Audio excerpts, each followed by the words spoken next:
Welcome to Empower Her Radio, the podcast for healthcare moms who want to break free from limiting beliefs, build unshakable confidence, and step into the truest expression of themselves, both personally and professionally. I'm your host, Corey Wynn. I'm a wife, a mom, a doctor of physical therapy, and a peak performance strategist. Working with highly motivated women to transform their lives and inspire those around them is what truly lights my soul on fire. Each episode, whether it's a solo session filled with actionable strategies or an inspiring interview with a woman who has overcome significant obstacles, is designed to leave you feeling worthy and confident in the value you have to offer everyone around you. I hope you walk away empowered and ready to take that next step to lead your life on purpose. Now, let's dive into today's show. Hey guys, I wanted to pop in real quick with a special offer today. Everything that I do here at Empower Her Radio and in my private coaching practice, Elevate and Empower, is to empower and equip women, specifically moms, with everything that they could possibly need to live their dream life. So I want to give you my dream life blueprint today that can help you get started with that. Just head to corywynn.com/dreamlifeblueprint and you can find that in the show notes. All right, now back to today's show. All right, I am so excited to have our guest today. We were just having some fabulous conversation and realized that we needed to stop and start the podcast episode, or you guys weren't going to get any benefit from any of this. But Lindsey Carnick is the owner of Onward Psychological Services, a Colorado-based private practice providing psychotherapy to adults, individuals, and couples in Colorado and Massachusetts, Maryland, Maine, Connecticut, Nevada, Nebraska, and Rhode Island. In addition to therapy for anxiety, depression, anger, stress, life stage changes, and relational issues, Lindsey presents workshops nationally at conventions, retreats, and other public and private events on practical, tactical, stress management, and other concerns impacting professionals, such as related to stress, work-life balance, effective communication, and among other topics. Welcome, Lindsey. I'm so glad to have you on today. Thank you, Corey. It's great to be here with you. Yeah. So I know before we started the recording today, we were talking about what your clients bring to you most. What do you hear most from women and mothers? So let's get back to that and start there. The thing that comes through again and again from so many different working women who are also moms, and just working women and moms, by the way, in the Venn diagram, it's the overlap, but also both the circles, is this tremendous difficulty with feelings of guilt about what they ought to be doing and how they ought to be feeling. And it seems almost universal that whatever people are doing and feeling, they also think they ought to be doing and feeling the opposite. Nobody ever seems to be doing and feeling the thing that they think they ought to be doing and feeling, which is really quite disheartening and also disconcerting, right? Because people are out there living their lives, and we'd like to think that even if your career is not exactly where you want it to be, we'd like to think that people, for the most part, are getting a chance to do what they'd like to do, both in terms of their work life and also in terms of their family life. So to hear that people struggle so profoundly with work-life balance when it comes to being a mom, and it's so universal, it's reassuring that it's happening to most people. It's also very disconcerting that it's happening to most people. Right. Well, and I hear so many of my clients say, well, I should be such and such, or I feel like I should be such and such. And that goes from, the stay-at-home mom who left her career is wondering, should I be back out there? Should I be helping, bring income in? All the way to the mother who absolutely loves working in corporate or high-level healthcare, who's working full-time plus, but then should I be home more? Should I be looking for something else? Should I be wanting to be the stay-at-home mom? And then figuring out where the balance is. Yes, or even if there is one, right? Because I mean, there's a world in which we could say that it's always a moving target, and because context is currently is always changing, that where we want to be and where we think we ought to be is also kind of constantly changing. Right. So again, often when we're doing the one, we immediately think we should be doing the other. One of the things that I talk to a lot of working moms about is their real sense of dismay that they're going to have deep regrets about the decisions they made. That if they spend the time that as much time as they want to spend with their kids and their families, that they're going to one day regret not having invested in themselves and their career. Mhm. And conversely, they worry that if they invest in themselves and their careers and they really work hard, which is not only, by the way, because they want to or they're driven or motivated or love their work, but because it's a means of giving their kids more opportunities down the Right. road, right? This Right. is not a completely self-interested operation, but then they have the sense that they're going to regret having not spent that time with their kids. And there's sort of this intellectual corner that so many working moms have painted themselves into where they just can't win. Either I'm going to regret the time I didn't spend with my family, or I'm going to regret the time I didn't spend with my career. And no matter what, I'm just hosed. And that's a tough position to be in because obviously it leaves you kind of nowhere if you can only see it as A or C. Well, and I see too the then working with clients and seeing how much time or not time at all that they're spending on themselves. And when you have this A or B mentality, and then you say, well, what are you doing for yourself? And my clients look at me like I have three heads. I don't have time for that. What are you talking about? Who yourself? Who is that person you're talking about? What do you what do you say to your clients in that space? How do you help them recognize that importance, or do you have another suggestion? Hmm. That's a great question. And it's an interesting thing to think about because I think the starting point is actually asking some questions about what the meaning of all this is to any of us. What is the meaning to you or to me or to the third person in the room of taking time for yourself? Because that's a phrase and a concept that is pretty loaded Uh-huh. across the spectrum, right? Most people, most women in particular, because of the way we're socialized, are really afraid of the big S word. And the big S word is the one that starts with S, has an E and an L, and ends in ish, selfish. That's the dirty word of 2024 for Uh-huh. working women. And this fear that what will it mean to me about myself, and also how will it be perceived by others if Mm-hmm. I, quote, take time for myself, whatever that means to you, 2 minutes, 2 days, 2 years sabbatical, I don't know. Oh We seem yeah. to be equally concerned about those amounts of time, 2 minutes to 2 years, it's all going to look bad. Uh-huh. So starting to be curious first and foremost about what our fears are. Truly, what are our fears about what it will mean to the people around us, and this judgment where we think is out there and think is being broadcast onto us about taking time for ourselves?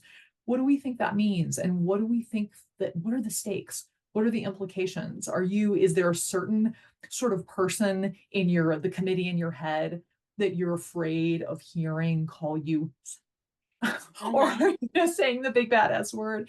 Is there a certain part of yourself that's going to call you selfish that you're really uncomfortable with? Where is that messaging coming from that you're the last one in line and Mm-hmm. that's the way it ought to be? Right. And I think that's the starting point that we all have to start at before we can sort of start to work with a practical, tactical, how do you actually operationalize it when you're Uh-huh. working and parenting and, taking care of people and loving on people and doing all the things that are so valuable to all of us. Uh-huh. Does that make sense?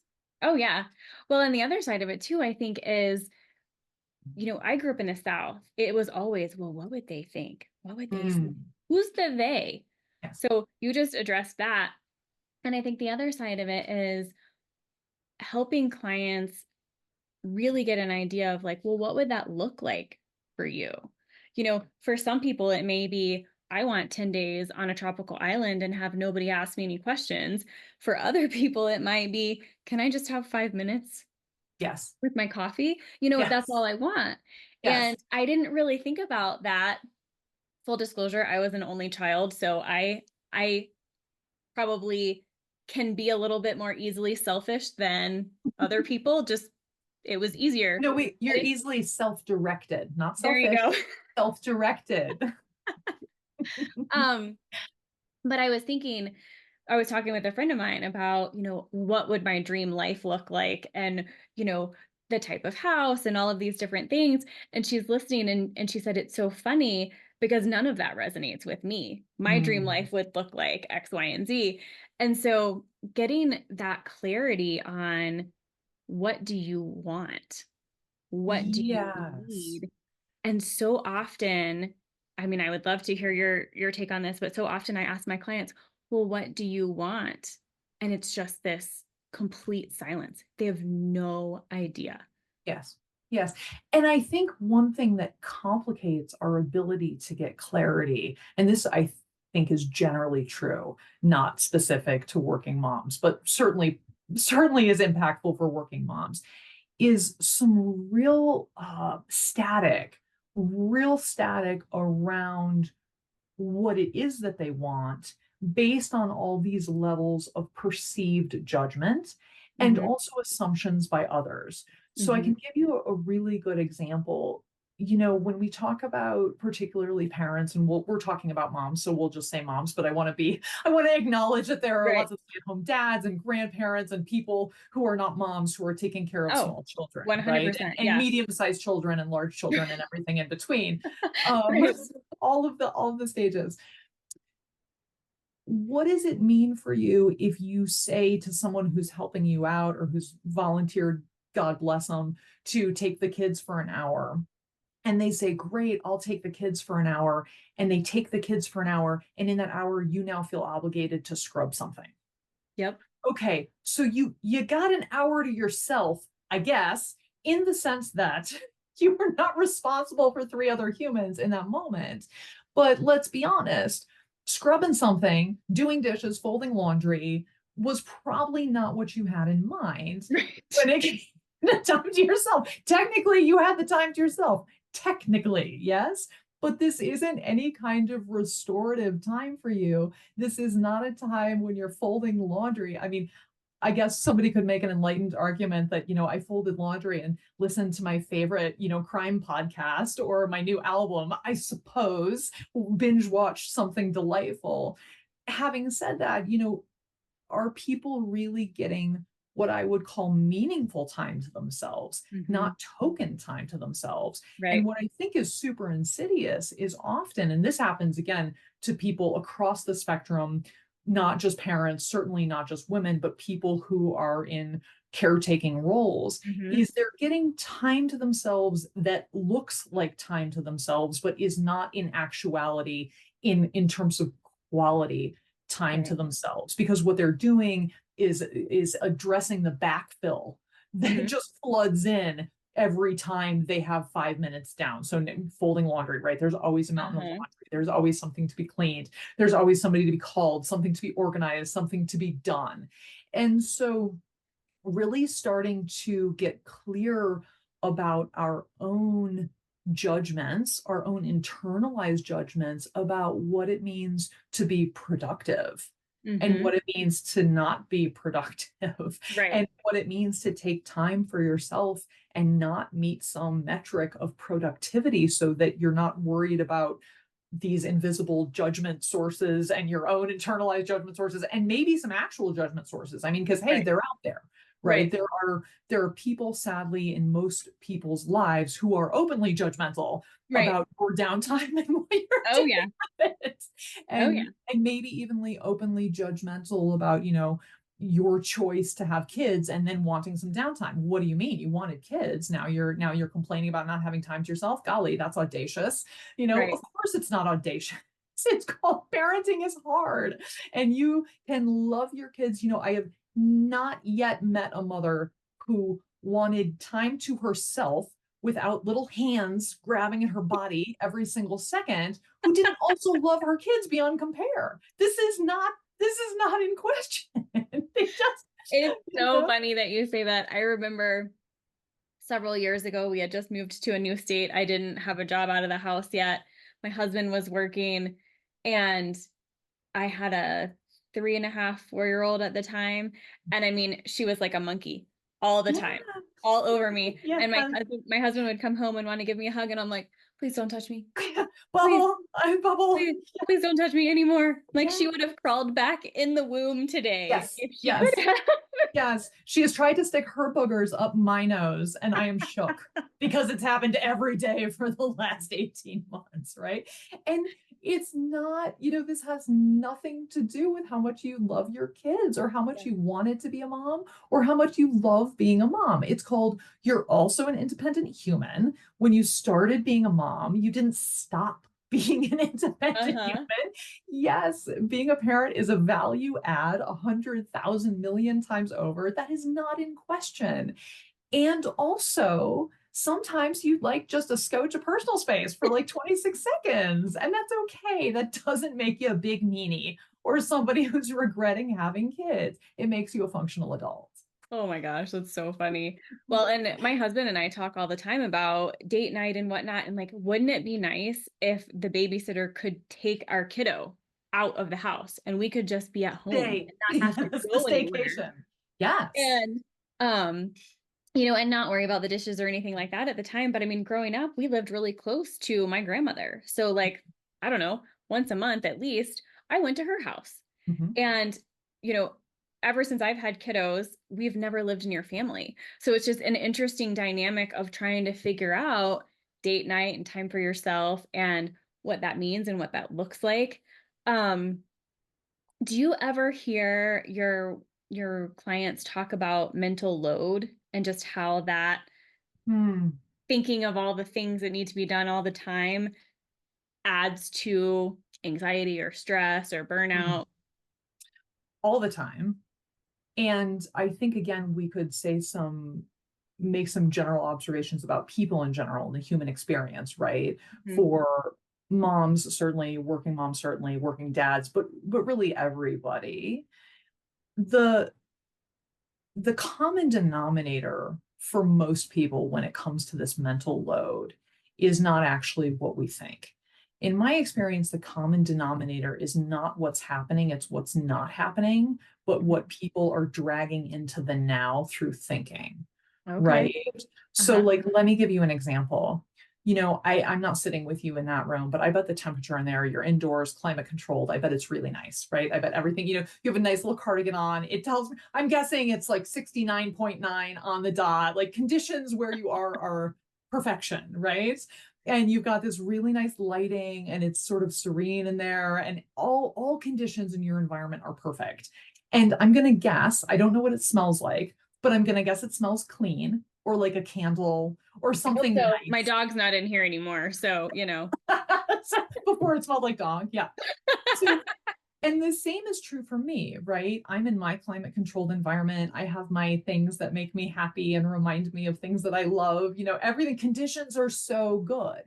And yet, you and I, well, the reality that we are both sitting in is absolutely optimal, are perfectly capable of being completely miserable in optimal conditions just by thinking about yeah. something that's not optimal, right? Uh-huh. So if I at this moment invoke something in my world or my life, not that it's happening right now, it's sure not happening in this room. I'll give you a great example. Somewhere out there, there's a wasp situation near my office, right? It's not good. It's not in here. It's Mhm. absolutely not in here, right? But I can create stress for myself in these perfectly optimal conditions just by thinking about it. Mhm. And so you take parenthood and a career, and you've now absolutely multiplied what I just said by a factor of 5 billion. So you can be Oh, sitting wow. in perfectly optimal conditions.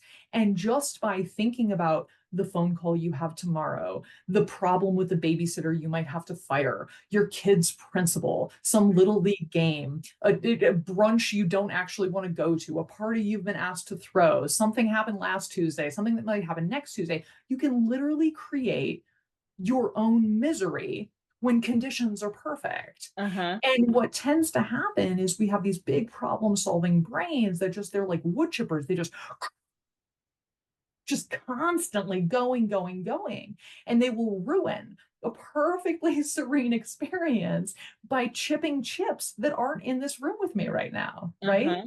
And so what you have for working parents, because there are so many logistical complications and if, ands, buts, what ifs, that they're just going all the time and the mental load is experiencing things that aren't happening, but they can't stop thinking about, or more accurately, they won't stop thinking about Uh-huh. when it's not actually happening.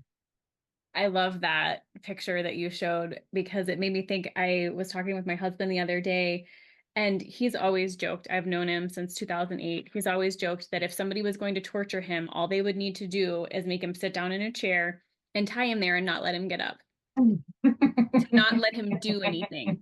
And I Yes. looked at him the other day and I said, I figured it out. And of course, his eyes got real big, like, oh, what did you figure out? Ruh-roh. I said, you move all the time. You don't sit still well. I said, that's what my brain does. And he was like, oh, The light bulbs all we came on. finally figured it out.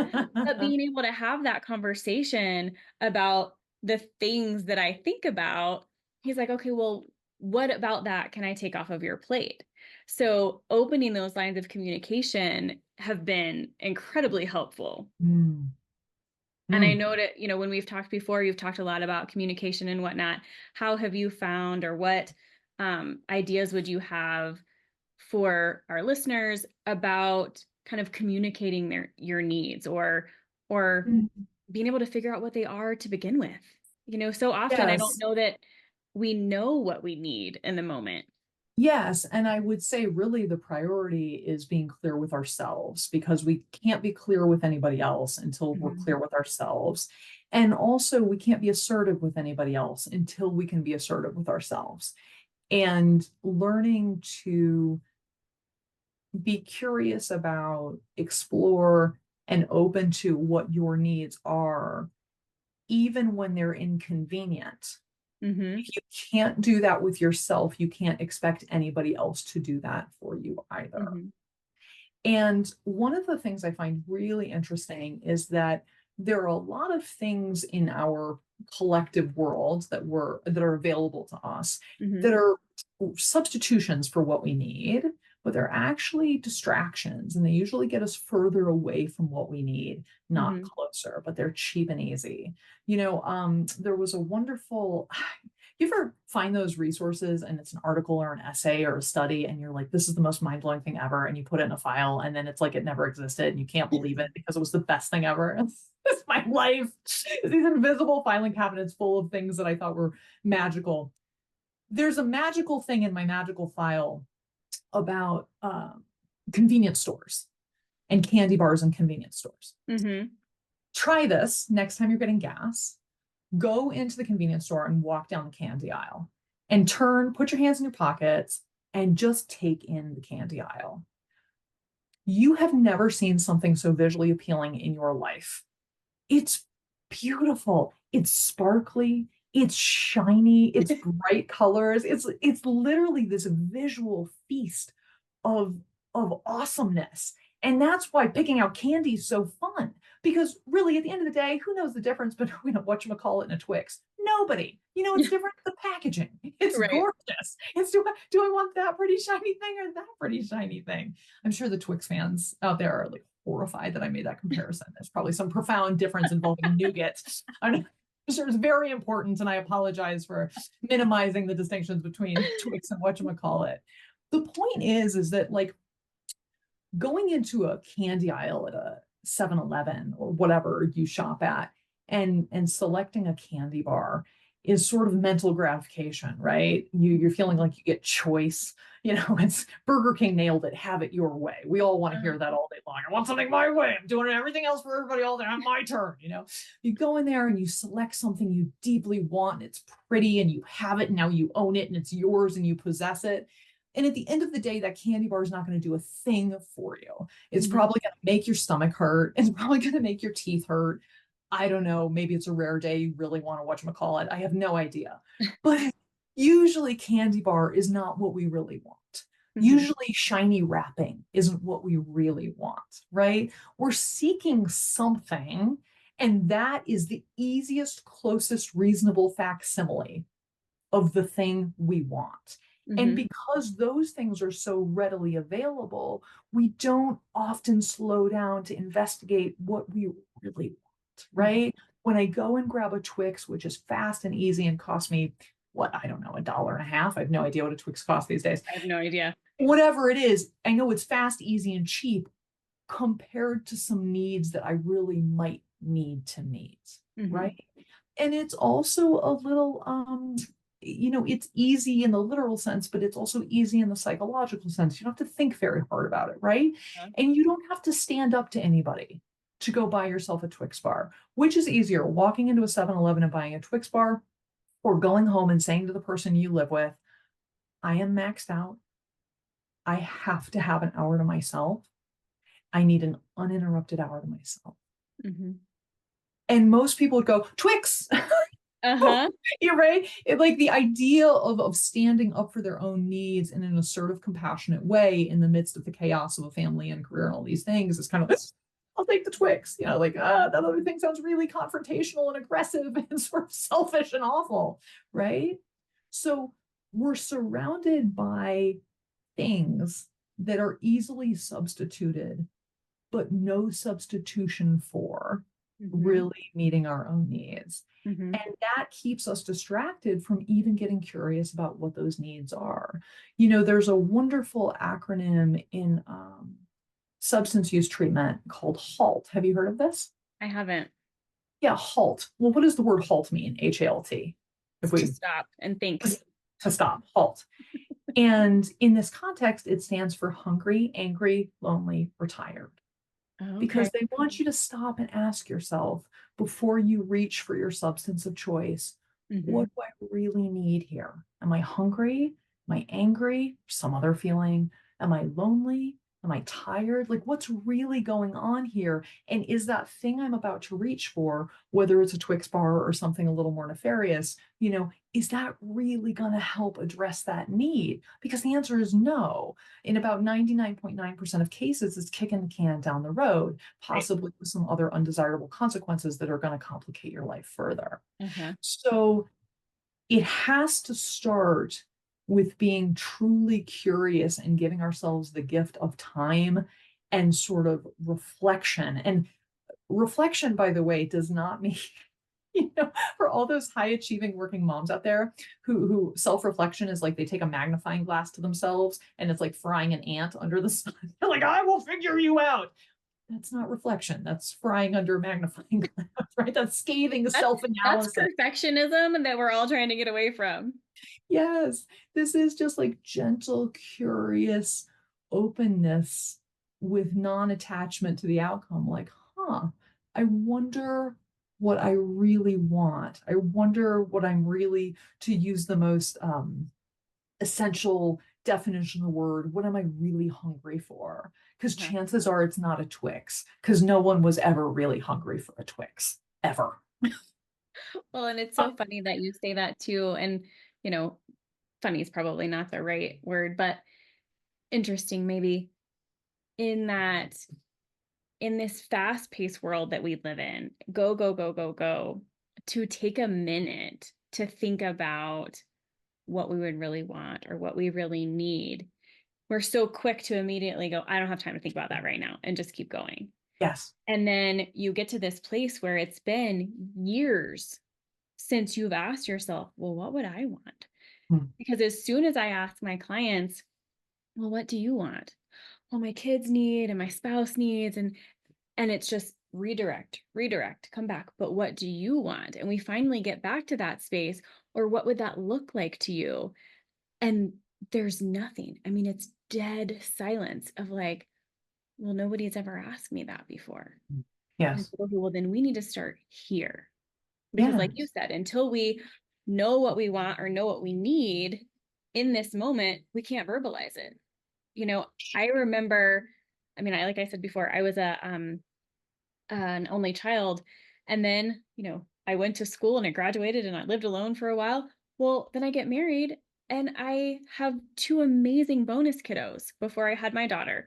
So I went from living alone, doing all my own things, making my own decisions, to instant family. And like 6 months in, I came home and I looked at my husband and I was like, we're okay, but I'm completely overwhelmed and I'm going for a walk.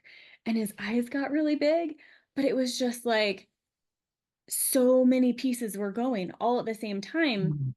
And until we can step back and say, hey, I need this hour to myself, or I need 5 minutes, or I'd really love to go out with my girlfriends, Yes. Or maybe after work even or I need to be sour about something, yeah, right? I'm just gonna be I mad for right now. I just need to be mad right now. I just need to be sour. I just need to be irritable in the comfort and privacy of my own bathtub. Go away. Right. Yeah. Closed. You hung the closed, be back in 1 hour sign on the Uh-huh. door. Wait, no, be back in 5 hours.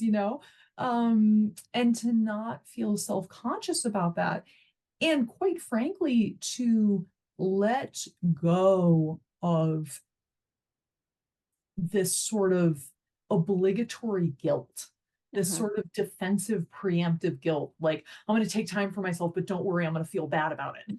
Like, don't Right. worry, I'll Right. feel real bad about it. Okay, so nobody worry that I'm selfish because I'm going to hate this the whole time I'm doing it. I promise. Uh-huh. I'm going to act like it was forced on me, and maybe you even have to force it on me, and that makes me feel even better because then I don't have to say I took it for myself, which sounds like the bad S word, selfish, right?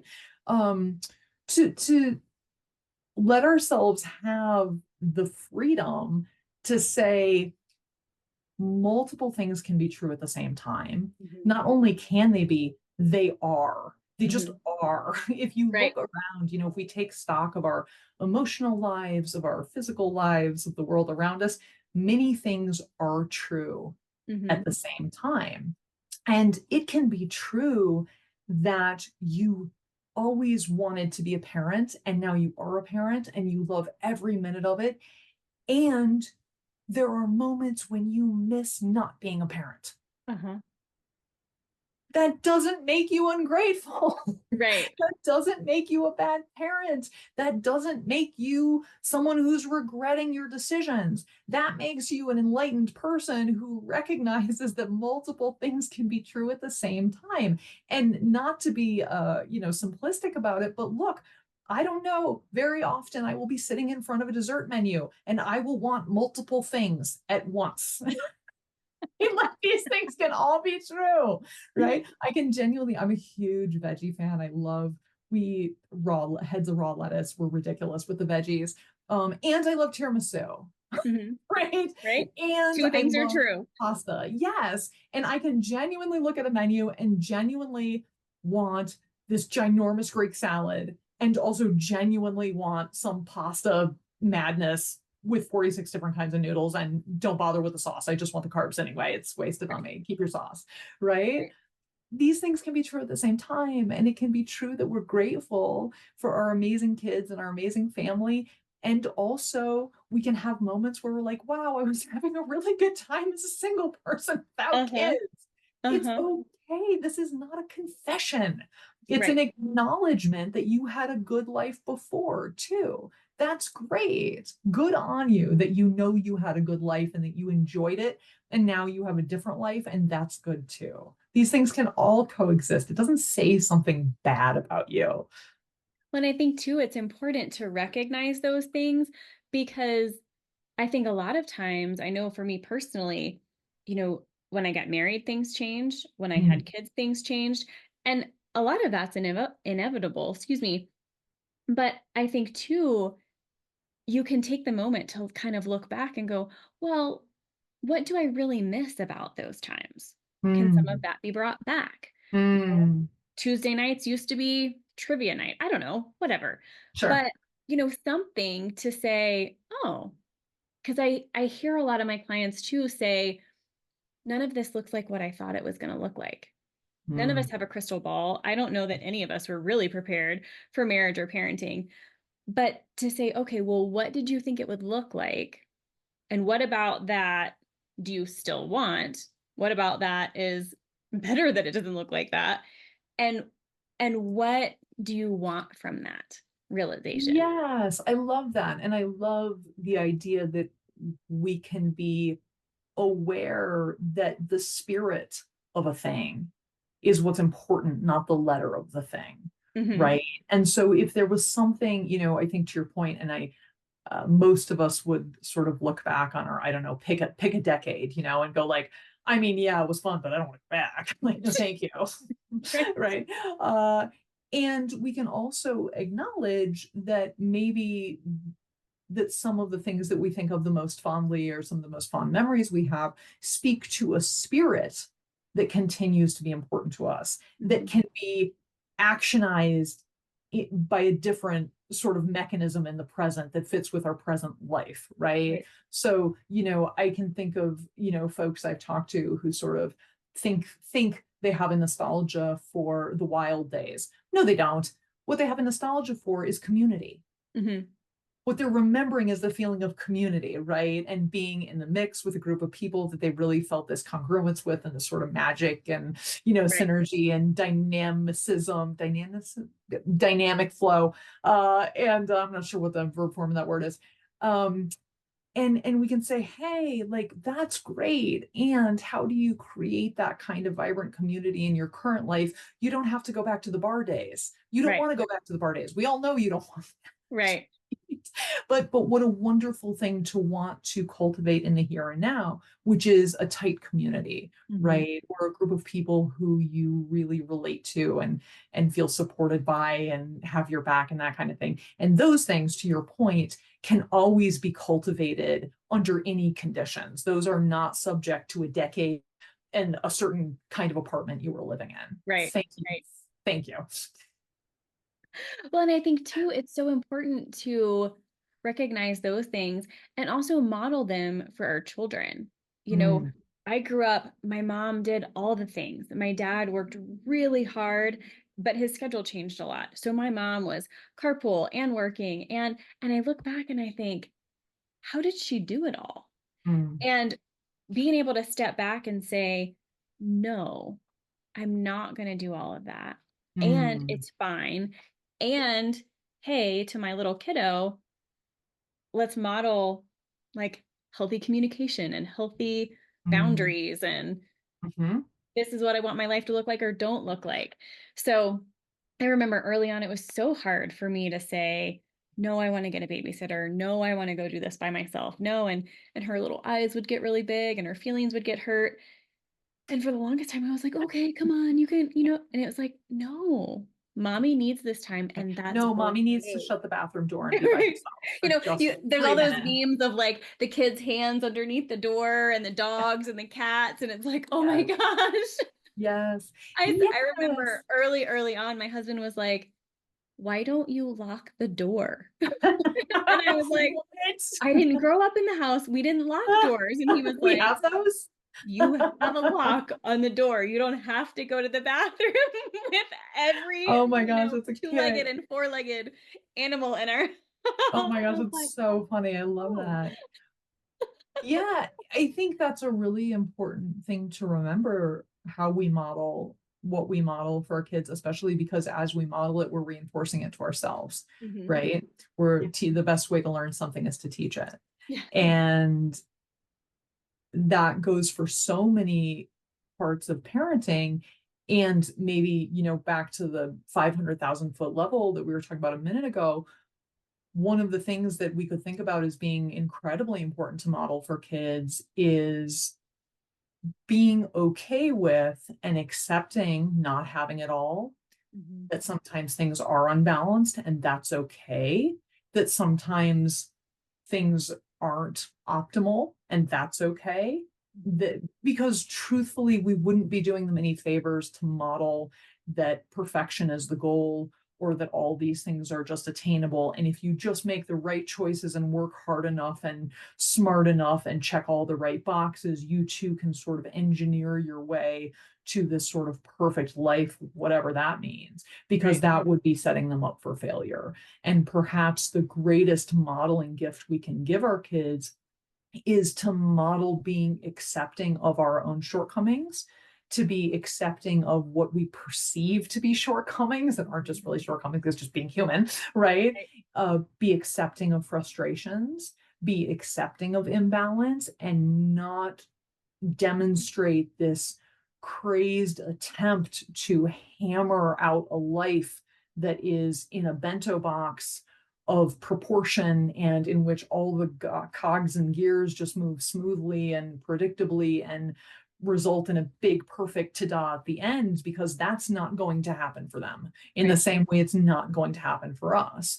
Right. And of course there's always been what would we call it, an awareness that we want kids to be able to handle adversity, right? We want kids to be resilient and gritty, which means you can't keep them in a bubble. And that includes a bubble of delusion about if you just make all the right choices, and put the right amber necklace on your baby, then everything will be perfect. Hasn't worked out yet. My daughter's gotten so tired of me lately saying, it's okay that you're bored. She gives me the side eye. I'm like, you need to be bored to be a successful human. I don't care, Mom. I'm bored. Good. Excellent. Good insight, kiddo. Well, and to go back to something you said, I think a lot of us have checked all the boxes and put all the cogs in the wheel in the right way. And we've created this perfect house of cards. And to your point, and also in another way, so many of us have done all of these things with this view of what it's going to look like when we arrive, and being okay with getting to the top and going, is this it? Really? And being okay with pivoting. I think a lot of times that's not talked about. And even in my own personal experience, I went to school, I became a PT. This was the lane that I was going to be in. And then I had a family and I wanted to pivot. And I remember to this day, my dad was like, you're going to leave a full-time career and a pension and benefits. What are you doing? And to be okay and have our kids see us try different things, or to say, I don't really love this anymore. Let me go over here and find this passion. Because I think so many of us and so many of my clients kind of get to that point and they settle. Like you said, I should be content. I should be grateful. I shouldn't feel this way. So I'm going to stuff it in and I'll be fine. So I think all of that is so, so helpful. There's such a fear of being judged and judging ourselves for arriving wherever there is, whatever train platform that is that one's imagining, number 1 through 5,000, and realizing immediately or after some period of time that there isn't where you see yourself anymore, right? Or where your heart is or where you want to be. And so many people, I think, feel obligated to stay there lest they look ungrateful for having gotten there. Right? Because how many people couldn't get there? Right. 100%. Yeah. And the answer is a lot. Yes, that's true. And we can, there's a real risk of holding oneself hostage to the perception of what you think other people are or are not doing, or what you think they would or would not be doing. And I mean, the interesting thing is, I think, and I'm going to say this in an abstract, anecdotal, hypothetical way, I think if we took that judgmental voice in our mind and said, okay, you're imagining that somebody would accuse you of being ungrateful for having gotten there and not being happy with there.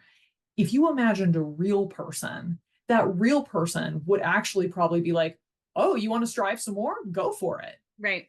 Like I think there are very few people who would say like, no, you should stay on that train station and be happy, platform, and be happy you got there. And most people would say like, good on you, off you go, to fight another battle, climb another mountain, have at.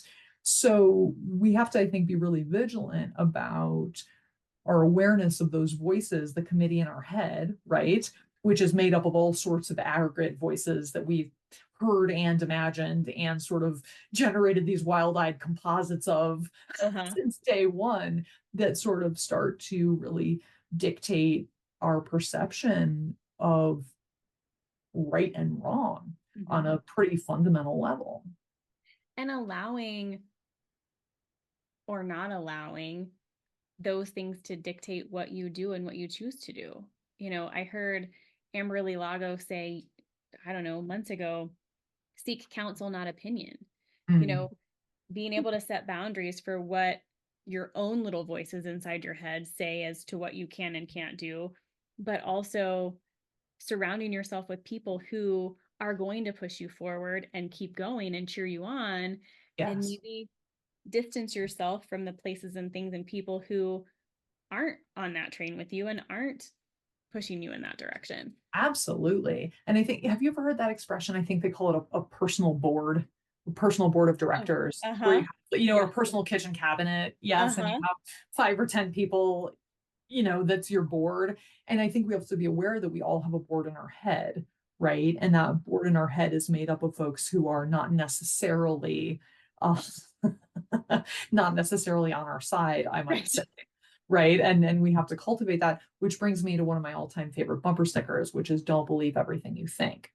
We have this remarkable tendency, right, to interpret everything we think, because we think in our own voices, as gospel truth. Right. That thought popped into my head, ergo, it came down on stone tablets, is basically how we treat this stuff, right? Yeah. And that's so funny, because we can reality test a bunch of other silly thoughts that pop in our head and go like, no, that's ridiculous. Uh-huh. But there's a certain tone of thought that we just go, oh, that's the way things are. That's capital T truth right there. I know it when I see it because you thought it, right? Right. I mean, if I I have I have the thought frequently, this scratch ticket's a winner, but it's yet to be true. But it sounds really true and feels really true every time I have it. Not one Oh my gosh. time, but maybe one day. I Hasn't love held up that. yet. Oh my gosh. Well, this has been absolutely amazing. I just want Oh, to Corey, make it's been so sure nice to chat that with you. people know how to get in touch with you, if Hmm. you're, the social networks that you're on, and is there anything that you've thought about during this conversation that you also just want to touch on, or just anything? This has been such a pleasure, and I think I would say we've covered a lot of territory. We have. I think it's really important to remember that in 2024, maybe in the last, I would say 5, 6, 7 years, many people have become very conscientious about their sort of own vantage point, right? And are really good about saying, like, oh, I know I'm being hard on myself. Oh, we sort of have this like reflexive ability to position ourselves and look at ourselves and sort of try and, get a bead on where we are in space and say, I'm like this, I'm like that. I recognize that I do this. I recognize that I do that. And sometimes I wonder if our increasing adeptness at that is actually betraying us, in the sense that I don't think most people do realize how hard they are on themselves. In fact, I think every time they say, I mean, clearly I'm my own worst critic. I mean, clearly I'm harder on myself than anybody else. And they sort of toss that off. Mm-hmm. It's almost like in the acknowledgement, there's a dismissal Mm-hmm. of Uh-huh. how brutally hard most people, and most women in particular, are on themselves at about 24 hours out of the day. Mm-hmm. And I think that's worth lingering on for each of us, because the implications and impacts of tossing off, I know I'm hard on myself, what can I say? Mm-hmm. But not really taking a minute to reflect on what that means Mm-hmm. for how we are in the world and how we experience our lives, I think is pretty important Mm-hmm. and pretty profound.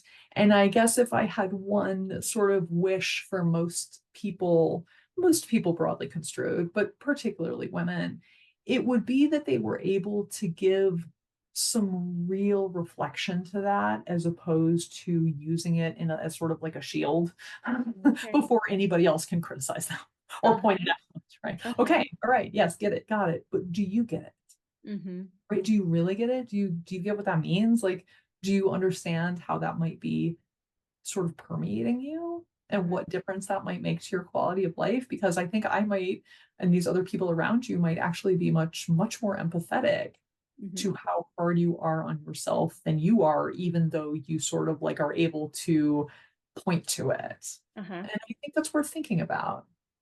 Yeah, absolutely. That's absolutely wonderful. Well, and I know in your bio, you gave me your website. So I'll make sure that I put that in the show notes and let people know how they can follow you on LinkedIn. And I'm just so thankful that you are able to chat with us today. Oh, Corey, you too. Thank you so much for having me. It's been an absolute pleasure. I would love to talk anytime. Of course. Awesome. Thank you. You bet. Thank you, lady. I appreciate it. Thank you for tuning in to today's show. If this episode resonated with you, I would truly appreciate a 5-star review. Your feedback is so important to me. Additionally, if today's topics have sparked a desire for more in your life and you're unsure about the next step, I have a special offer for you. I'm offering a free call to explore how my high level coaching and strategizing can help you gain clarity on your goals, prioritize what is most important to you, and refocus on yourself in the process. Simply head over to coreyWynn.com/free call. That's www.coreyWynn.com/free call. Thanks for joining me, and I look forward to seeing you on the next episode.